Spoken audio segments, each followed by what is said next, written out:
ఎందుకు ఎందుకు బొట్టు ఎందుకు వేసావు? ఎందుకురా? ఏడు చదువుతావా?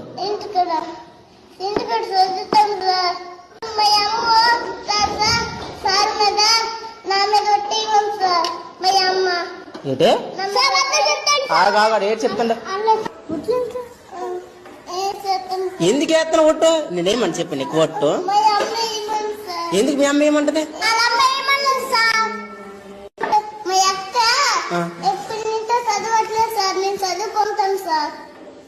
మీ అక్క గురించి నాకేంది దగ్గర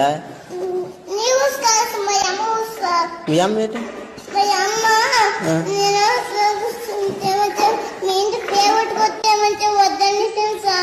నేను రమ్మని చెప్పాడు నేను ప్రైవేట్ గట్ట నేను రమ్మనిట్రా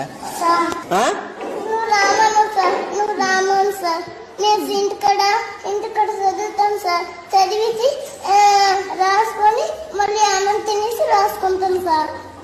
6 గంటల వరకు ఉండి రోజు బదలు కూర్చోనంటే పారిపోతున్నావా?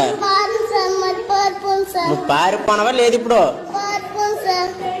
మరి ఎప్పుడు పారిపోను సార్. ఎక్కడ ఉంటాం సార్? నేను చెప్పితే వినకుంటున్నావు ఎట్రా? సార్ మరి నువ్వు పారిపోను కూర్చోనంటే నువ్వు కూర్చోవాలా లేదా? నువ్వు నేను చెప్పానా లేదా కూర్చోమని?